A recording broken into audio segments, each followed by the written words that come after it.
Hello everyone, बहुत दिन से आप वेट कर रहे थे एग्जाम का और एग्जाम भी आपके बहुत करीब आ गया है। तो मैं आज आपके लिए एक ऐसा वीडियो लेकर के आया हूं जो इन कम दिनों के अंदर भी आपको ज्यादा से ज्यादा फायदा पहुंचाने का काम करेगा। मैं शोएब अहमद आप सभी का बहुत बहुत वेलकम करता हूं आज के इस छोटे से वीडियो के अंदर। ये वीडियो जरूर छोटा सा है, बट छोटे से वीडियो के अंदर बहुत सारी चीजें हैं जो आपको एग्जाम पॉइंट ऑफ व्यू से जरूरी है।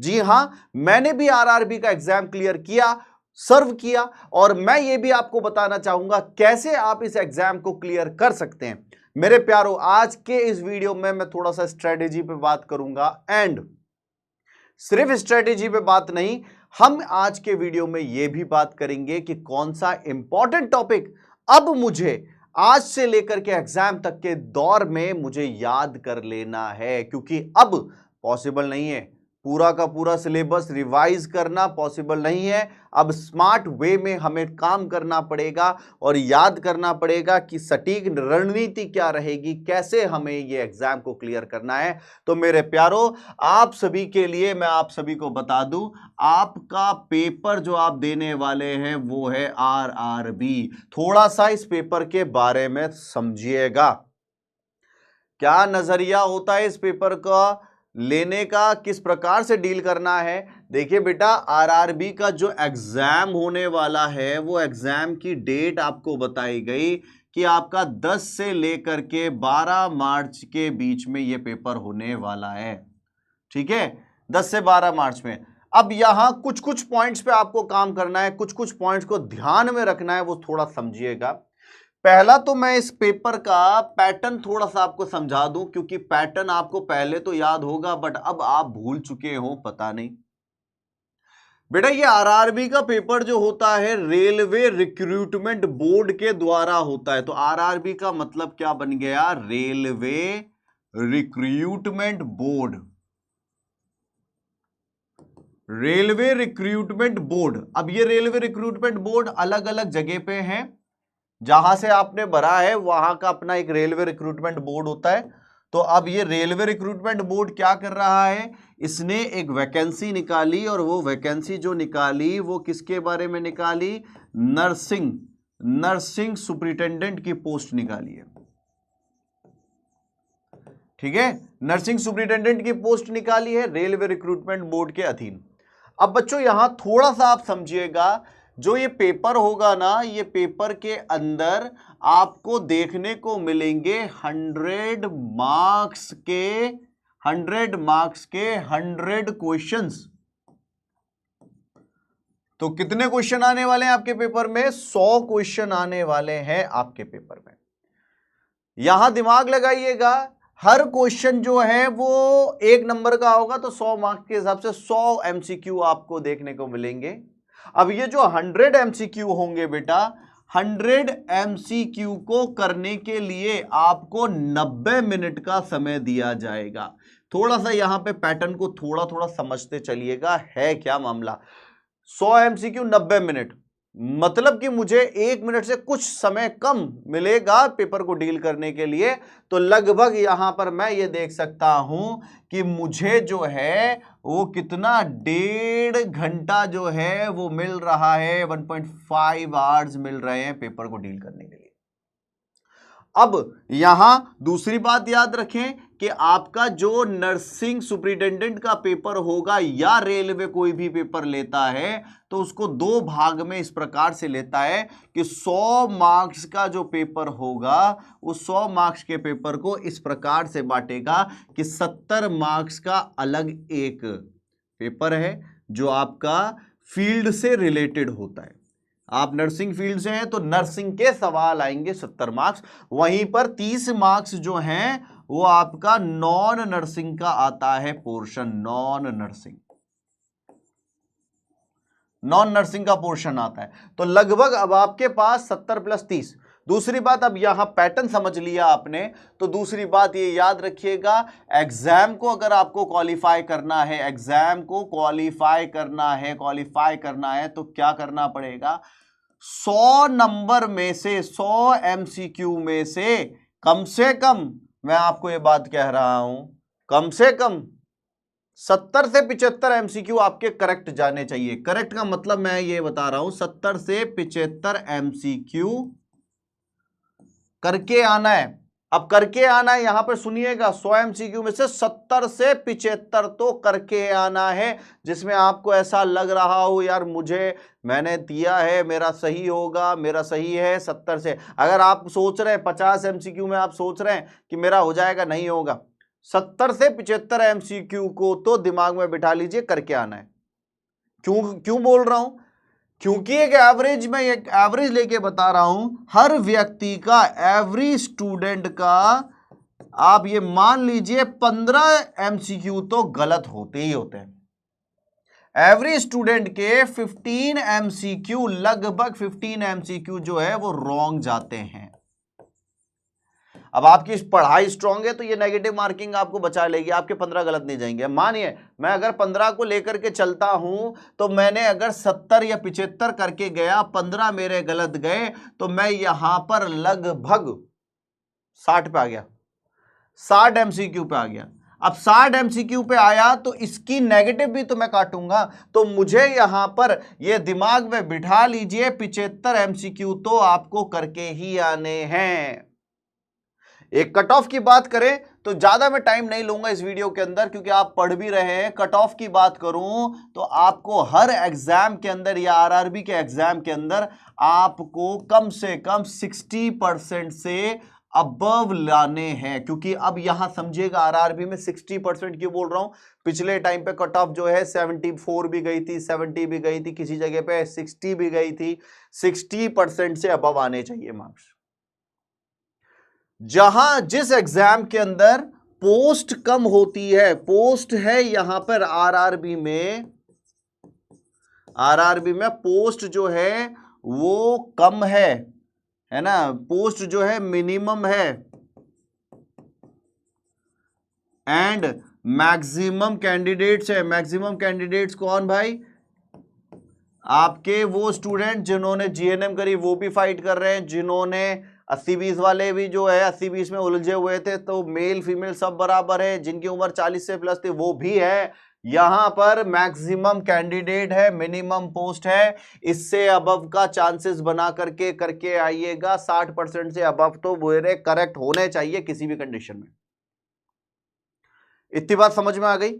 अब दूसरी बात समझिएगा, 1/3 की 1/3 का नेगेटिव है, 1/3 का नेगेटिव है बेटा, 1/3 का नेगेटिव है। तो इस नेगेटिव को कम करना है, तो सीधी सी बात है, नेगेटिव कम कब होता है? जब आपकी नॉलेज बढ़िया हो रही हो, तब नेगेटिव कम होता है। तो 1/3 का नेगेटिव है।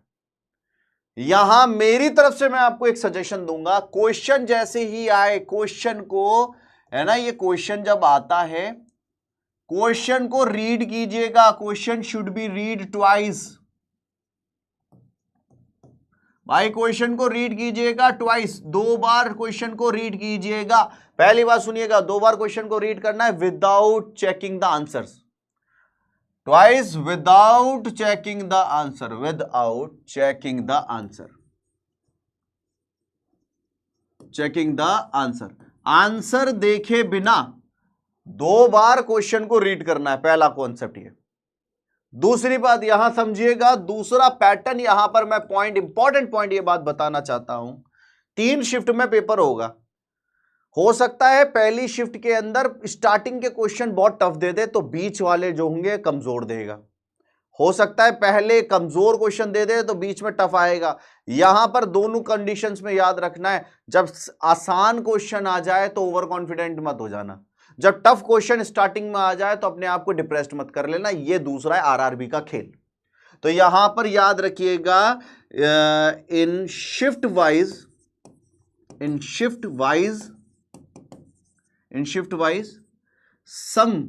some shift might have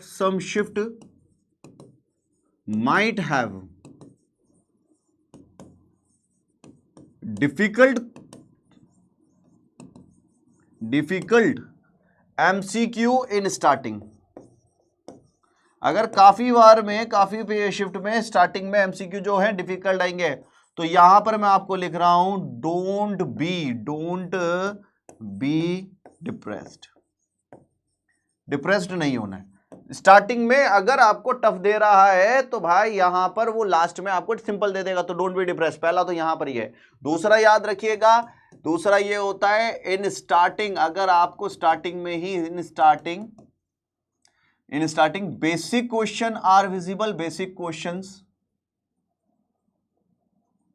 are present, don't be over confident, don't be over confident. तो भैया यहां पर अगर स्टार्टिंग में टफ है तो भैया वहां बाद में सिंपल आने वाला है, और यहां पर अगर आपका सिंपल है तो ये याद रख लेना कि ऐसा ना हो ओवर कॉन्फिडेंस में हो जाए। ओवर कॉन्फिडेंस रेलवे में डुबो देता है।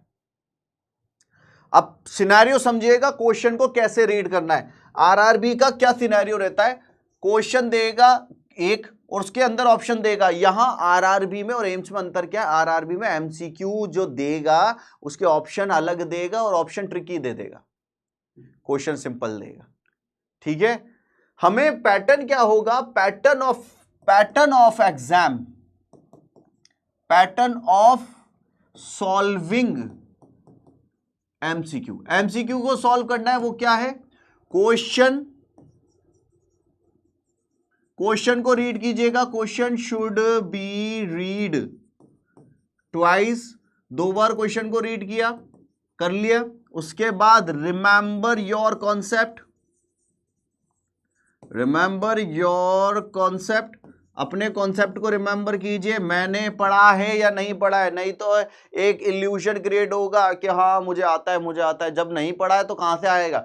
रिमेंबर योर कॉन्सेप्ट, रिमेंबर करने के बाद अपने आंसर को एनालाइज करें कि मैं आंसर दे रहा हूं, एनालिसिस ऑफ आंसर।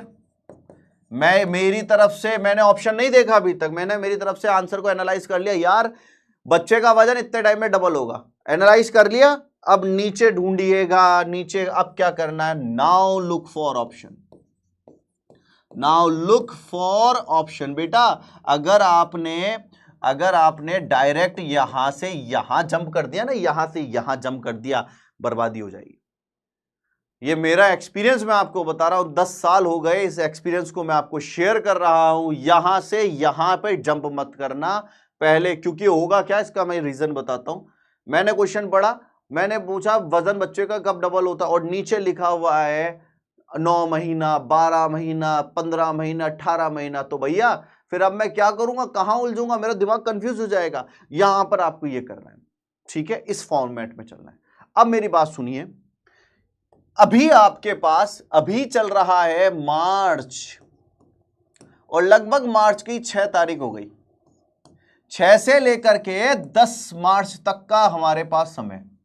चलो क्यों ना मैं कुछ इंपॉर्टेंट टॉपिक बता दूं। ये टॉपिक तो आप कंप्लीट कर लो, ये टॉपिक तो आप कंप्लीट कर लो इस दौरान। अब चाहे हो जाए आपका आज कंप्लीट हो जाए तो बहुत बढ़िया, प्रॉफिट रहेगा। मैं सबसे पहले आपको मोस्ट इंपॉर्टेंट टॉपिक्स के ऊपर बता रहा हूं, मोस्ट इंपॉर्टेंट टॉपिक्स कौन से। अब वो टाइम नहीं है पूरा रिवाइज करने का, मोस्ट इंपॉर्टेंट टॉपिक्स बता रहा हूं, टाइम नहीं है, अब टाइम ये नहीं है, यहां मोस्ट इंपॉर्टेंट टॉपिक्स बता रहा हूं भाई, याद कर लो। अब वो टाइम नहीं है कि आप आराम से बैठ करके सिर्फ सोचेंगे, समझेंगे, याद करेंगे, अब देखेंगे, रिवाइज करेंगे, नहीं है। सुनो मेरी बात, यहां पर सबसे मोस्ट इंपॉर्टेंट टॉपिक में सारे सब्जेक्ट का बता रहा हूं। पहला तो तुम्हें याद होना चाहिए इम्यूनाइजेशन। इम्यूनाइजेशन का एक एक पॉइंट याद कर लीजिएगा। इम्यूनाइजेशन का एक एक पॉइंट का मतलब है बीसीजी कब लगेगा, कहां लगेगा, कौन सा ग्लोबल इम्यूनाइजेशन प्रोग्राम, ये इम्यूनाइजेशन याद कर लो, पहला। दूसरा, इम्यूनाइजेशन के बाद आपको बायोमेडिकल वेस्ट याद होना चाहिए, जिसको कहा जाता है biomedical waste management. Biomedical waste management आपको याद होना चाहिए। दो ये याद हो गए। तीसरा याद रखिएगा, तीसरा कॉन्सेप्ट आपको याद रखना है, वो है ग्रोथ एंड डेवलपमेंट एक बच्चे के अंदर। ग्रोथ एंड डेवलपमेंट और यहां ग्रोथ एंड डेवलपमेंट याद रखिएगा, बच्चे का वजन कब डबल हो रहा है, हाइट कब डबल हो रही है, वजन क्या होता है, ये याद रखना है, ग्रोथ एंड डेवलपमेंट पहला, ये याद हुआ। इसके अलावा एक नॉर्मल कैरेक्टरिस्टिक याद कर लीजिए, एक फॉर्मेट बनाइएगा, normal characteristic of human being के नॉर्मल कैरेक्टरिस्टिक। सुनिए, largest mineral, largest organ, largest आपकी बॉडी का पार्ट, लार्जेस्ट आपका एक डिफेंस मैकेनिज्म, सेल, ये आपको एक नॉर्मल कैरेक्टरिस्टिक, नॉर्मल ब्रीथ क्या होती है, नॉर्मल पल्स कितनी होती है, याद होना चाहिए।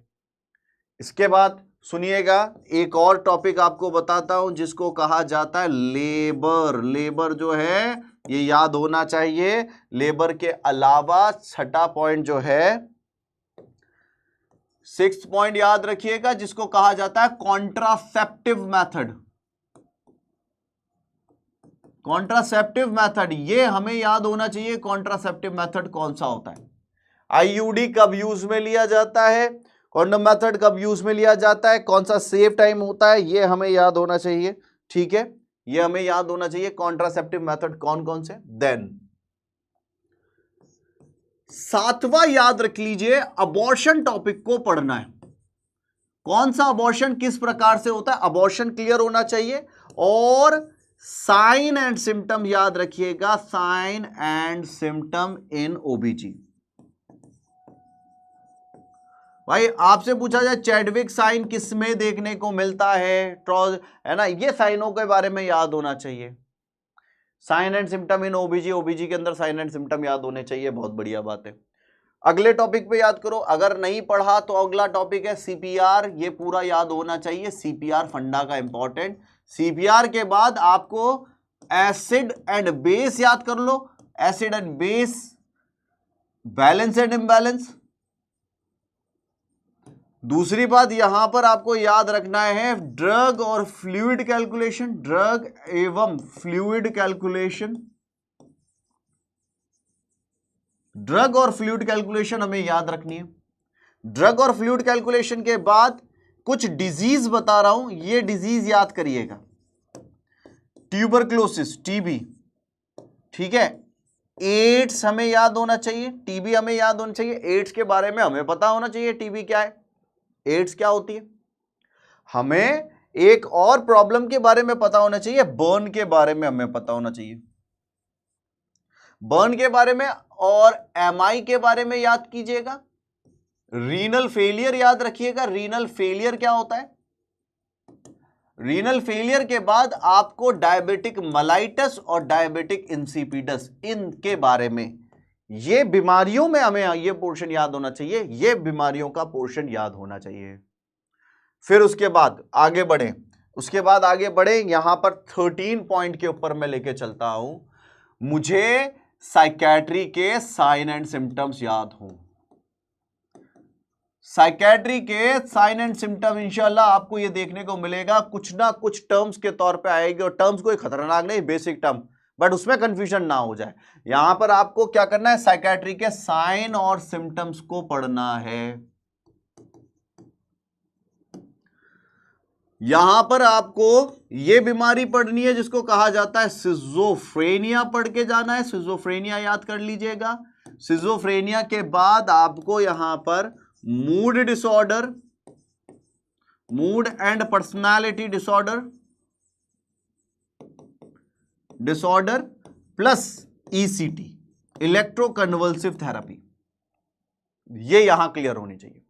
नेक्स्ट बात याद रखिएगा, एंटीडोट याद कर लो, चलते फिरते एंटीडोट। बेटा ये बड़ा बेसिक चीज बता रहा हूं मैं, बड़ा बेसिक चीज है, बच्चा यही छोड़ देता, अरे सर अभी देखते हैं, करते हैं, याद होगा नहीं होगा, फिर उसमें अटक जाते हैं। यहां पर एंटीडोट याद होने चाहिए, याद होने चाहिए। क्या होने चाहिए भाई, एंटीडोट्स याद होने चाहिए। कौन सा एंटीडोट क्या होता है, किस प्रकार का होता है। इसके अलावा आपको 17वां पॉइंट बता रहा हूं, ऑक्सीजन डिलीवरी सिस्टम याद होना चाहिए, oxygen delivery system. Oxygen delivery system याद होना चाहिए। ऑक्सीजन पेशेंट को देना पड़े तो हम किस किस माध्यम से दे सकते हैं, नेजल प्रोंग कितने लीटर पे, फेस मास्क कितने लीटर पे काम करता है, हमें इनके ऊपर बात होनी चाहिए कौन सी किस प्रकार से। ठीक है, ऑक्सीजन डिलीवरी सिस्टम। 18वां पॉइंट याद रखना, इक्टोपिक प्रेगनेंसी। इक्टोपिक प्रेगनेंसी को याद करना, इक्टोपिक प्रेगनेंसी। इक्टोपिक प्रेगनेंसी हो गई। इक्टोपिक प्रेगनेंसी किस प्रकार से होती है इक्टोपिक प्रेगनेंसी? एक याद रखना, refractory error. Refractory error, refractory error मतलब आंखों पे कौन सा चश्मा लगता है, मायोपिया में क्या होता है। एग्जाम्पल के तौर पे लिख देता हूं, मायोपिया में किस प्रकार से होता है, प्रेसबायोपिया क्या होता है, ये रिफ्रैक्टरी एरर। दूसरा यहां पर बस 20 बताऊंगा। दूसरा यहां पर आप याद रख लीजिए, प्रोग्राम्स की डेट। प्रोग्राम्स की डेट, प्रोग्राम का नेम पूरा याद हो या ना, प्रोग्राम का नाम प्लस प्रोग्राम की डेट, और प्रोग्राम की डेट के बाद इसके बेनिफिशिएंसीज, किनको फायदा मिलेगा। बेटा ये मैं आपको कह रहा हूं, सिर्फ 20 पूरा सिलेबस में से छांट करके ये बता रहा हूं, ये 20 को आपको बड़े अच्छे तरीके से रट देना है। ये चाहे आज ही निपटा दीजिएगा, कोई बहुत बड़ा मसला ही नहीं है। आपको मैं ये बोल रहा हूं फायदा मिलेगा, मेरी बात को मानिएगा। और एग्जाम के पेपर जब कंप्लीट हो जाएगा तब अपन बात भी करेंगे, इसके आगे भी बात करने वाले हैं। तो बच्चा यहां पर मैं आप लोगों को यही कह रहा हूं, ये पेपर आपकी जिंदगी संवार देगा, ये जिंदगी संवार देगा। लास्ट मोटिवेशन बता रहा हूं, आरआरबी में जो नौकरी लगते हैं तो आपके पूरे समाज के अंदर ये बात हो जाएगी कि लड़का या लड़की कहां नौकरी करता है, रेलवेज में नौकरी करता है। रेलवे सबसे बड़ा रिक्रूटर है, जो पूरे हिंदुस्तान में सबसे बड़ी ज्यादा पोस्ट देता है, वैकेंसीज देता है, नौकरी पे रखता है रेलवे। रेलवे पे आप नौकरी लगोगे, 7th लेवल पे आपकी नौकरी होगी, और सैलरी जो होगी वो अभी सैलरी के हिसाब से मैं आपको बताऊं तो सैलरी आपकी अभी के हिसाब से भी मान के चलना 85,000 के प्लस। 85,000 से प्लस कोई नहीं देता, ना क्लर्क में मिलती 40-45 हजार रुपया, बाकी सब में 40, 45, 50 हजार है, यहाँ पे 85,000 है। एसएससी भी क्लियर करोगे तो अभी कम ही है, फिर भी देखो यहाँ 85,000 की समथिंग, यहाँ पर 85,000 की आपको सैलरी मिलने वाली है, प्लस जॉब सिक्योरिटी होगी, बार बार की परेशानी से आपको परेशानी नहीं होना है।